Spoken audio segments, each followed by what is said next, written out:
in the interest of time, we do have 2 more questions to get through. So we will go to that, and we certainly have the ability to come back as we're talking through recommendations. So one of the items when we talk about what does that mean to make the recommendation, whether that is we want it to change, we don't want it to change. Yes, covenants, and they can be changed. And there's organizations out there, if you go into, and I know Columbia's is not West Baltimore, very much aware of that. But in West Baltimore, there is a group coming in from Chicago to redevelop Edmondson Village Shopping Center. And in order to do that and to put different things in there, they have to go through and talk to all the neighbors there to get them to sign off on the covenants. So it is something, but they can be changed. And it does take that, it takes education. And so when we talk about the recommendations, what we're looking for from this group is, do we think it's the right thing to do? If we think it's the right thing to do for that future vision of Columbia, then we say that, and that the recommendation out of this group is that we think it's the right thing to do. And it is gonna have to come into effect with covenants, it's gonna have to come into effect with zoning. But that's where that next step out of here is, then it goes to Department of Planning and Zoning, and they say, okay, so this task force thinks the right thing to do is this. First of all, we're going out to the community anyway. We have another public meeting where they're gonna weigh in as well. And if everyone there is saying, yeah, we agree with that. So then that next step in the process is, well, if we need to do this, and we are gonna make a change to the covenants, then there's gonna be an entire process of going out to the community members, asking for their weigh in, asking for them to sign off on it. So that's where that piece of it of not discarding the covenants, but recognizing that becomes a piece of a process, might be a really big piece of it, as you've noted. It's very huge. large Every piece of it. lot owner in Columbia will want to condemn the covenants if you want to remember. You want to change it. So it's not. Yes, that's not quite how covenants It's work, not. but But I did say, we'll go to Joan and then we'll go to Matt and then we'll move on to the next one. We'll come back to these topics and recommendations, but we do want to check for other topics. I have a completely different question, and I'd like to request that, Kelly, the numbers that you provided to us regarding how many units you have total since 1997, and the breakdown, similar to what we got from Jeff, but the breakdown as to what the average costs are of the rental units and of the ownership units, and how much money you have to make to be able to afford those things. If you could provide just a little thing to us, so we have an annual report that I can send to Jeff, that he can send that out would to be the great. group. Thank you. Because your numbers surprised me. Okay, good. So just to me, it kind of seems like we're all kind of agreeing on the same thing in a different way. You're saying covenants are important, so we can't change them. But we're saying we can't change them, so they're not important to us. Because we have no, you're right, we cannot touch the covenants because they are literally between HRD and the landowners. It's a private agreement, which I've brought an example here if anyone would actually read them. It just says, this is what you agree to for the uses of your land. This is who, maintains the architectural review rights. All building height limitations, how to get rid of your trash. It's all in an actual document and they can be changed by property. It's not an overall Columbia covenant, it's property to property. And they even expire, this one expires in 2050. I mean, they all expire in different times. So some don't expire, some Some can be found obsolete. can be found obsolete. Well, that is one of the ways that you So- test the covenants as you go to court. That's in the commercial world, where over and above Yes. the regular covenants, you've got the private agreements, so that the utilization of the building, what you're doing, doesn't conflict with anything that Russ is doing. Exactly, so any changes we recommend, by definition, cannot impede upon the Newtown covenants, otherwise they won't be implemented by the county council. Well, I'm not so sure. Can I- That's gonna, One, do you want us to move on? I know, I super quick, super quick. If you can take 5 seconds. But, okay, there was a memorandum of understanding in 2016 that HRD entered in which it agreed with the county to actually modernize the covenants. It was supposed to go and talk to a variety of people. You guys. Yeah. I don't know if that happened. Well, I'm still waiting on it. So obviously, we know that this question keeps coming up. The one thing that we need to make sure of is that we keep thinking about it of what do we think is the right thing to do? And as we get into these recommendations, if we don't forget the fact that we're here to make these overall recommendations and the Department of Planning and Zoning are the ones that are gonna have to look into it more in depth. And that every recommendation that's made may not be implemented because it might come back to exactly that. It's a very large topic, but we still want to recognize what does this task force think is the right thing to do? I'll just really quickly, Kelly, on your way out, thank you so much for being here. And we'll look at getting that report. and Okay. everything. Thank you. So lots of great discussion. Knew that would be what, we know all of these are hot topics. That's why they're here. That's why we're talking about them. So the next one we're gonna talk through is reviewing the density cap. So should we amend the density cap of 2.5 dwelling units per acre across the entire district? This next question actually came out of the public meeting. I had several individuals come and talk to me of, what about, do we regulate it, whether it's by village, by area? Should we consider regulating density by village as well? And so that's something that it wasn't part of the homework. This did come out because that's this process, is we are listening to everyone. So it could very simply be, nope, that's entirely too challenging. I know when I was sharing with Sarah and talking about this, it was like, I mean, if that's the direction, we're gonna have to really take a look at what those formulas are. But if that's the direction that is the right way to go, then we'll figure that out as well. So getting into that, I do want to just share the conclusions from the homework cases. And this really is, again, that question came through. You can see here, this is very much across the board of yes with considerations, no, of course, being the largest response, and onshore. And some of the key takeaways were, would like to understand how ADUs fit within this. How does an accessory dwelling unit fit within the density cap? Should it fit within the density cap? What does that mean? How does that impact it? And that's a very, very good question to ask. Increase the density cap. So this was kind of a combination of responses. So yes, increase the density cap, or identify specific areas for higher density, not just Newtown district-wide. Which that response coming in, ironically, came in the homework assignment and then was backed up by some of the conversations with individuals. There was an acknowledgement that as we talk about wanting more transit in Columbia, transit does require increased density. And in fact, there are formulas from the Federal Transit Administration of how much density you need for bus system, for light rail. I don't think we're ever talking heavy rail here because it's really not good investing in that unless it's an expansion of the current system. And then there was remove the cap altogether. So with that, I'll turn it over to Sarah to walk through the backup information and then we'll get into the discussion again. Wires here. So for those of you that were at the public meeting, this might look a little familiar. This is close to the board that was up. The next slide is actually the exact board that was up. But Newtown regulates density in a couple different ways. So they kind of work like layers. But your first way that you might be familiar with is Newtown has these minimum and maximum land use requirements. So we have our land uses. We have a 10% minimum for the entire Newtown area for single family low density. And you can see on the PDP, our research division tracks this. So we're at 10.3% right now.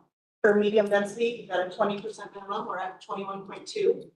And then apartments, which is actually a topic for our next meeting, can be both single family attached, so townhomes or multi-family units.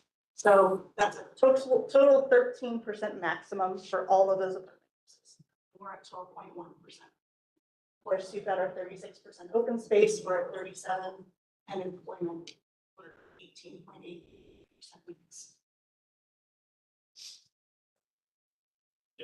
So this is the board, you might have seen a public meeting. The other ways that we regulate density is by the exact use and then for the Newtown district overall. So for each of these uses, there's a maximum density. So you can see for townhomes, that's 10 units per acre. Single family medium density, that's 4 units per acre. And then across the entire Newtown district, that's 2.5 units per acre. So when you're looking at the density, you're really looking at different math at different scales. You might be looking at a small neighborhood level for, say, a single family medium density, and that 4 units an acre. And then when you get to the 2.5 units an acre, you're really doing the math over those 14,000 acres. So it looks a little bit different. So similarly, looking at it by village, you can see downtown Columbia is obviously much denser than the other villages. And then we've got a variety of densities by village, ranging from 6s up to 9, depending on the village. Often that can go along with size of homes, the age it was built, all that. If you compare that to our different zoning districts in the county, that's still pretty like middle of the road. Similar to that mix of housing types you saw where we have like a third, a third, a third. That kind of makes sense with being right in the middle of the zone. So same here. Here's your third, third, third. Same line. Like Newtown is right here. So we have a pretty even mix. The green is single family, is apartments. Single family attached is the blue and detached is the yellow. So Newtown has a pretty good mix. So then comparing that with some of our other case study communities. In West End, they manage it similarly to Newtown. They have a max cap of 13 persons per acre. So they don't do dwelling units, they do persons. But then they have dwelling units per acre / persons per acre for each of the land uses. And their master plans, which you can see on the next slide, regulate that out similar to the PDP. We have for different areas and all of it has to meet that 13 persons per acre limit. I'm looking at Montgomery Village. It kind of ends up in a similar way where they have the Euclidean zoning. So that base zoning has a density for each of these. So they've got townhouse low density, medium density, and high density. So it's almost like you're keeping the density by the use, but you're removing that overall 2.5 or whatever it is over the entire area. You're just focusing in on smaller areas. And then for our next one, Greenbelt actually created an overlay district called their neighborhood conservation overlay. They basically translated all the existing densities onto that. So it kind of ends up working the same way as Montgomery Village, where different neighborhoods have different density requirements.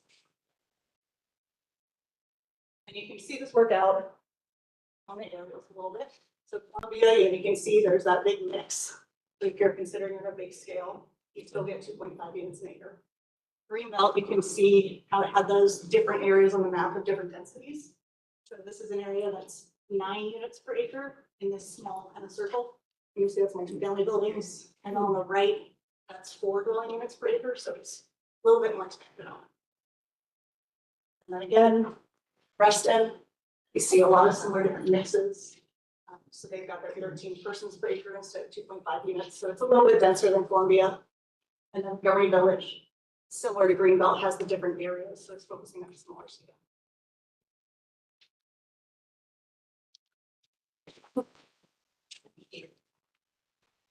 It's similar to the form.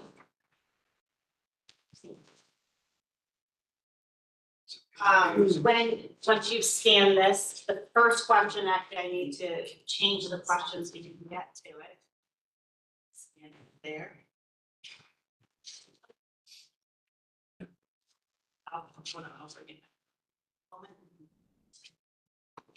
You still need. Scan again.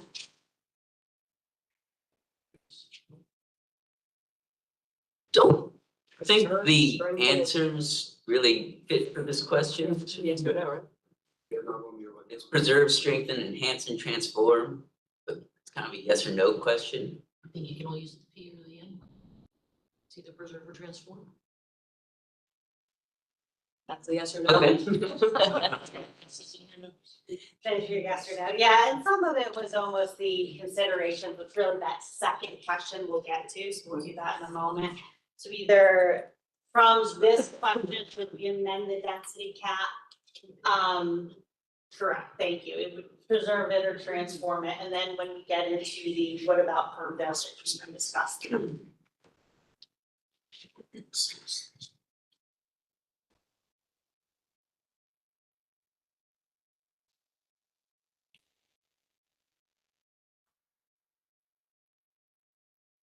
If mine says, please wait for the presenter to change slides. You have this one still, the should we amend? Yeah, we're gonna talk about it first and then I'll change the slide and we'll get to the second question on it. So for those, we have one who says strengthen. Whoever has said strengthen, would you like to share the rationale behind strengthen? As far as those who say yes, transform it, what are some of the thoughts from people who said yes to transform it? Jen? So I attended all four of the public sessions, and they really got me thinking about density in a lot of different ways. And I actually sent a bunch of questions to Sarah, which she kindly answered regarding density. And we have this, what I see is an artificial number at this point, the 2.5, and all kinds of gyrations are gone through by staff for the past 50 plus years to keep track of the density. And, you know, we have parts of what's Columbia, like Dorsey Search. Half of Dorsey Search isn't even counted in the densities. And then, you know, we did count the densities that we added at the Village Center Wild Lake. And we're adding a density that is from Enterprise. We've added densities, we don't count ADUs in the density. We're not counting the density in downtown except in a different way. And the most important thing to me is the fact that while Columbia has been carefully keeping track of the density, how many units per acre, we have all of this, all of the holes, if you will, all of the out parcels that have developed under Euclidean zoning using the underlying zone classification. And you know, there should be, I feel like the whole density thing at this point for residential, let me be clear, for residential has outlived its original purpose. And that there can be ways to add density thoughtfully, not in every neighborhood, by using the existing FDPs and without having to keep this artificial number that is counted here but not here and in this and that. I feel like we're bending over backwards for something that 60 years in isn't quite the way to move forward. And just to clarify, but to add on, as you noted, these holes in here. So keep in mind, Columbia is everything that's in this dashed outline here. And then all these pieces in between it, as you note, Newtown zoning is not the same as Columbia. So not all of Columbia is within that Newtown zoning district. We just wanted to remind all of us of that because we do use the terms interchangeably quite a bit.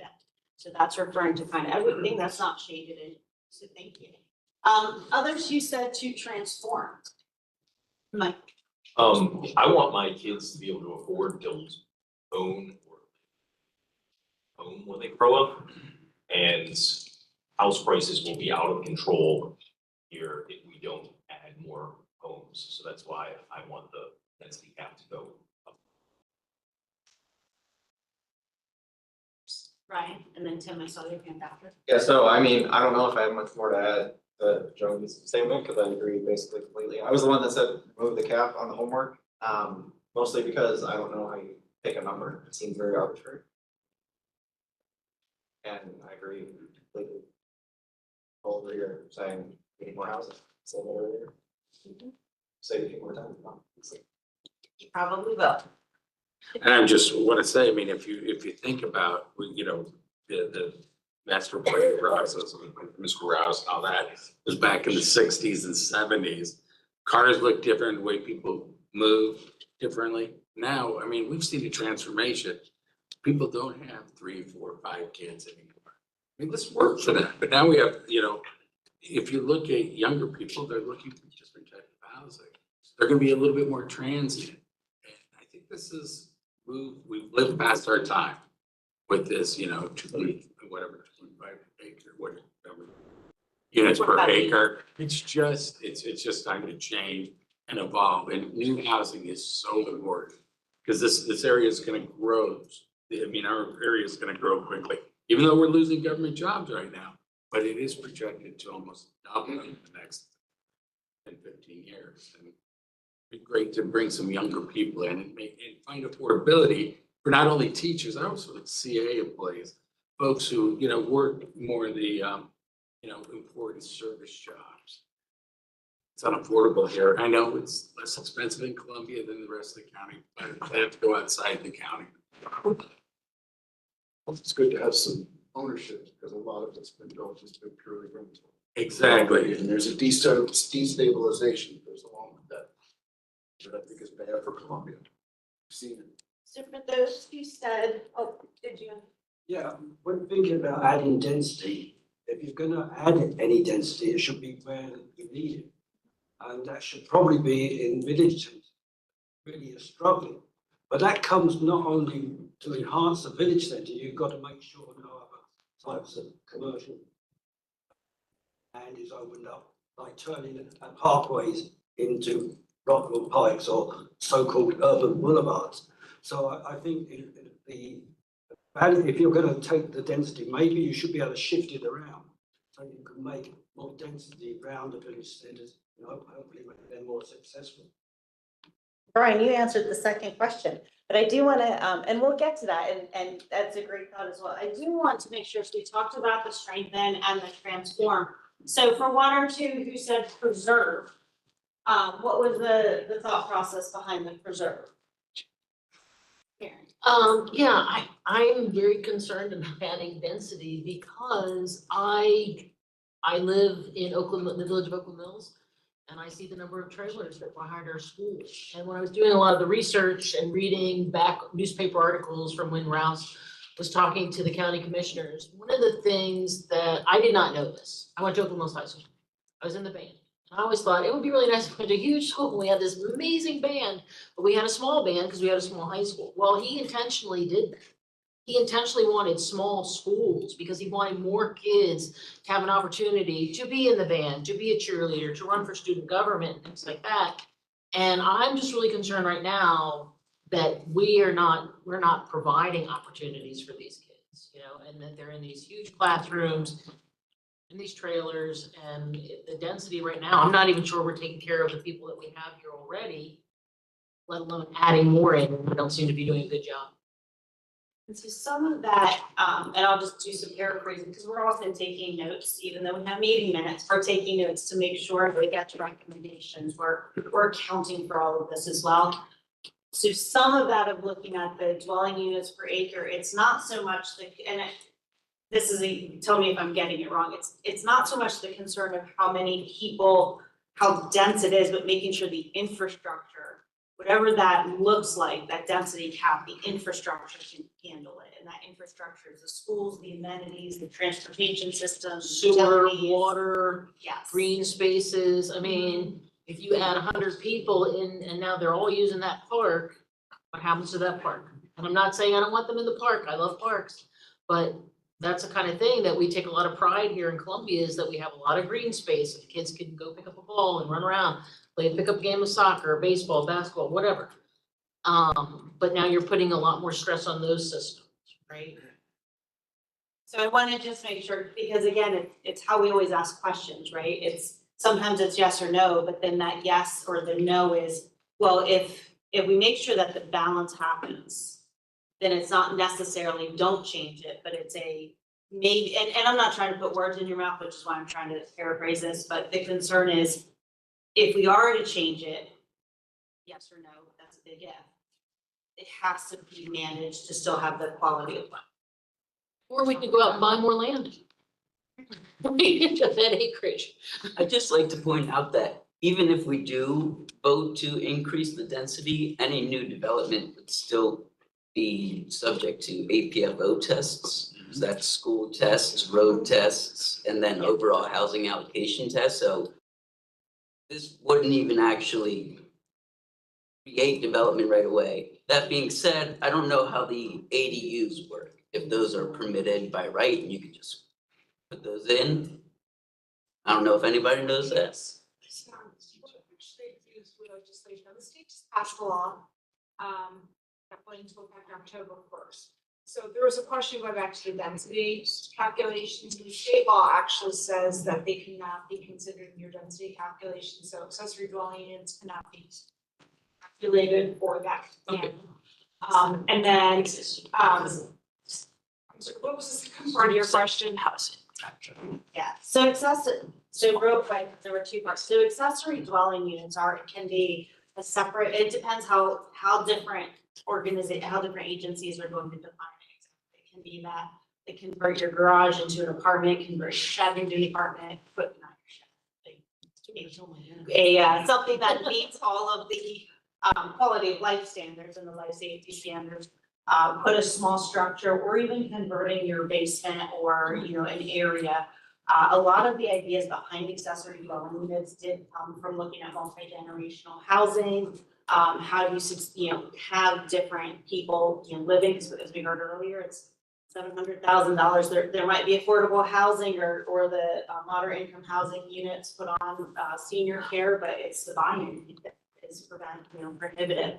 So that's what an accessory dwelling unit can be. It's going through state legislation, it's continuing on through county legislation. So I saw you turn around and ask, so I wanted to offer that for everybody. And then you had asked two questions and so Linda was answering those. The first one was the density concern. What was the second question?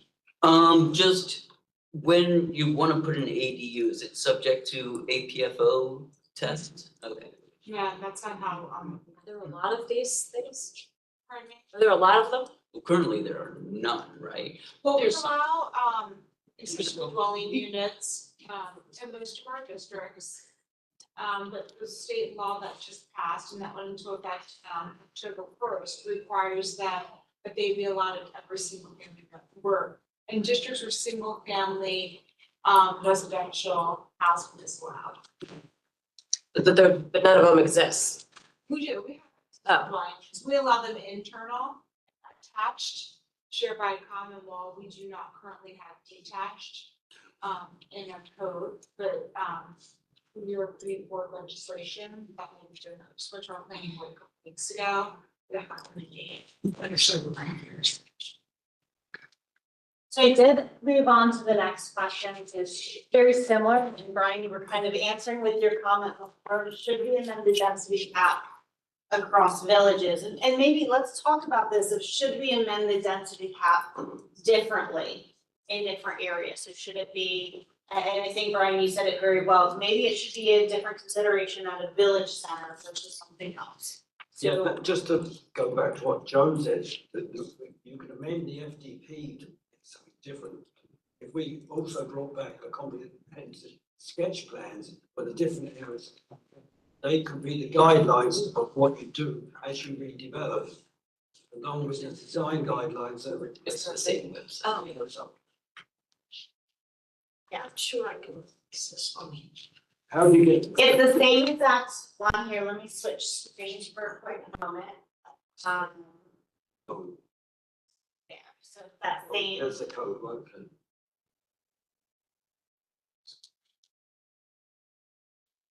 We're getting time.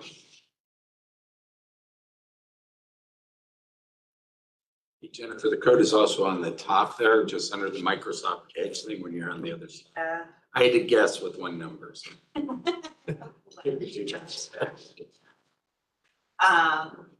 You put it back up, I missed it. Oh, no problem.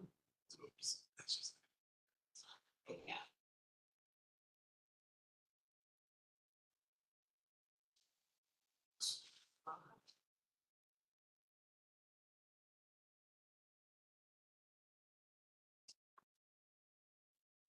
All right. So and this is it, because we had the yes, no's before, and then this says, should it be across the villages, or as Brian noted, maybe it's going back to that comprehensive sketch plan. So that's the yes with consideration. Is there any, which is resounding yes, we do have some no's. On the yes with considerations, just want to hear from like maybe one or two people from a timing perspective. Michael? Yeah, so I think I'm not sure I understood the question. There's a lot of ways to interpret that.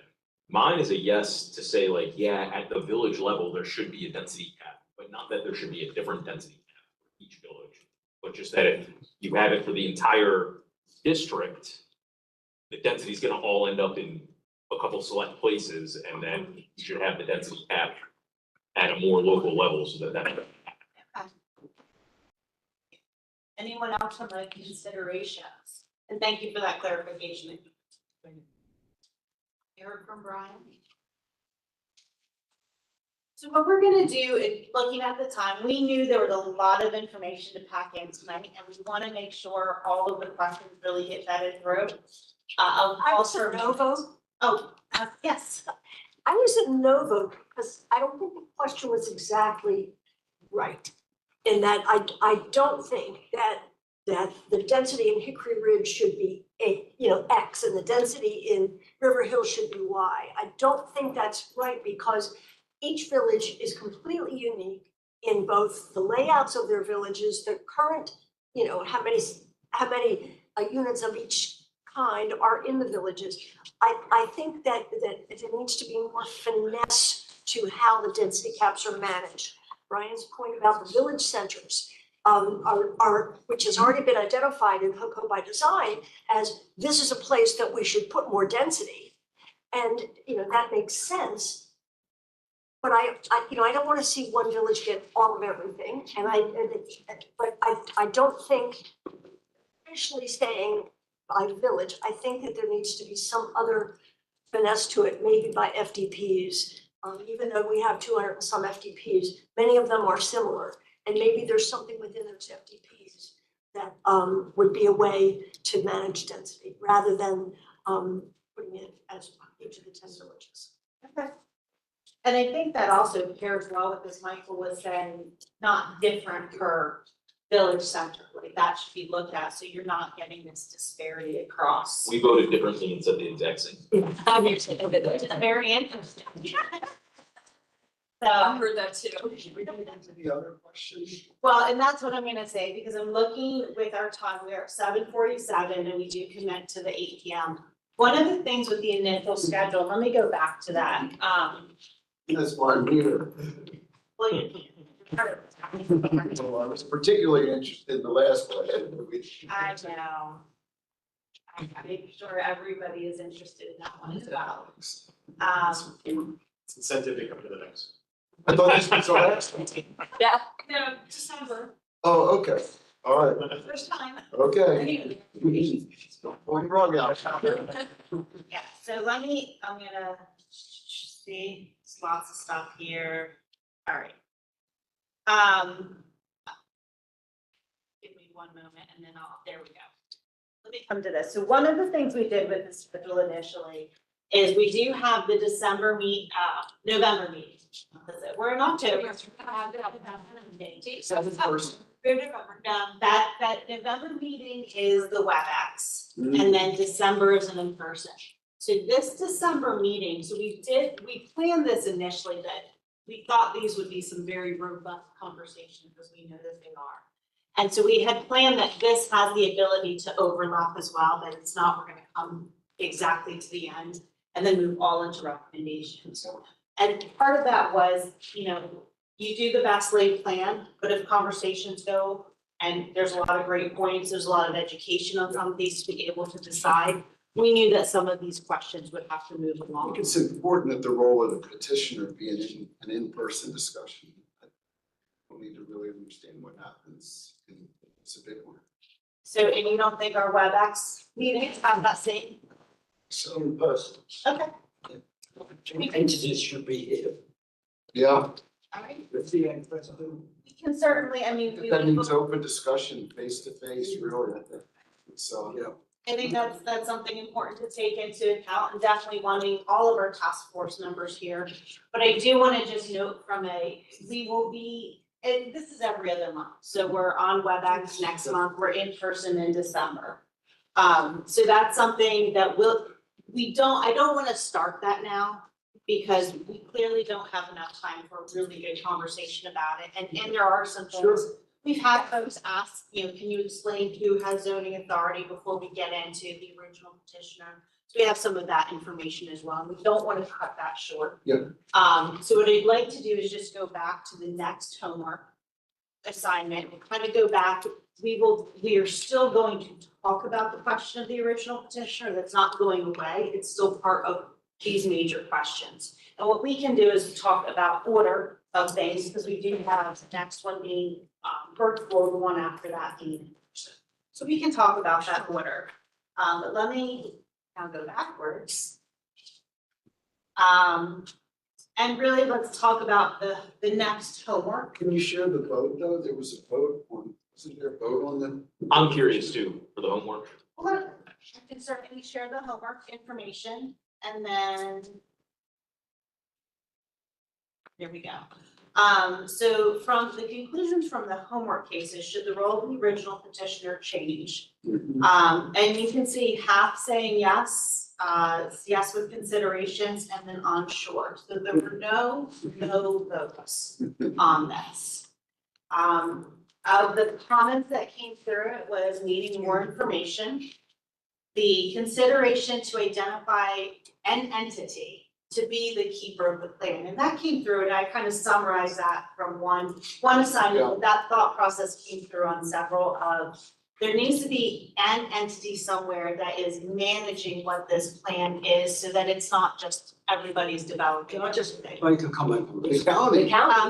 Right, work, so let me finish going through these bullet points. We would love that. One of it was stated in several that the original petitioner is no longer a locally owned company. And so just concern over, is there still that alignment with the local vision? And then there's still a process to go through for changes without the additional steps of an original petitioner conversation. So these were the main kind of summary of the homework assignments, but that's for everybody to see this. Yeah, absolutely. And from when we provide this information, because we always provide the PowerPoint after, we'll put this slide in it, and we'll just pull the others so that we can use that when we talk about it next. Brian, you had one thing? Yeah, as we've seen tonight, obviously Newtown has been very successful. The job has been done, with the exception of downtown. The rest of Newtown is finished. The original petitioner has met their obligation, that's the end. New entity should step up, he can go out of town and go wherever he wants to. It should not be Howard Hughes at all. It should be this, whatever it is. And I think the Columbia Association president has got to be here. And we've got to get, or any other entity, and also the other parts of the county, the Department of Licenses, Inspections, and Permits, they have got a role when you look at the covenants and you look at the design regulations, that's stipulated with some oversight as well. So again, I go back to what I've said right from the beginning, we need every entity clearly defined and what their governance role is. Before, how can we make decisions on this whole thing for 18 months without knowing who's gonna enforce it? And Brian, that's a great point. You've shared that before. In the slides that we'll go through on here, do you talk about who has zoning authority? Because that's really, as we're talking about this from the perspective of Newtown zoning. And so that has. But you can't not look at, like we said, covenants, you can't not look at the other entities in that government that also should be doing oversight. Correct, and we'll go through that when we go through this, and this is why we'll save this and table this for Why can't we one just have the time. details now? Why can't you just tell us what it is now, so we know everybody's on the same level playing field? Because we are running out of time and we I want to don't have mean this now, as a I don't mean now. Oh, I'm sorry. At the beginning of the meeting, you've clearly defined what these entities do, because how can everybody make a decision if we've all got different ideas? And that's exactly, we've heard that comment and so appreciate that input. And that's part of this entire conversation that we do want to have when we discuss it. We want to share, and this will also go out, pull them all up. This will also go out in an email as we had last time too. You'll find this from Jeff. An email from Jeff coming to you, but it's the same idea of those next major topics. of should the structure of Newtown district change? Should apartment land use be redefined in the Newtown zoning code? Should there be an expansion of uses, materials, and design guidance in the Newtown zoning code? And should the regulations and processes for development, redevelopment, and or amendment be simplified? This is a lot. You'll get this, so for those, I know some of you are writing them down, some are taking photos, we will get these slides to you, so you'll have this.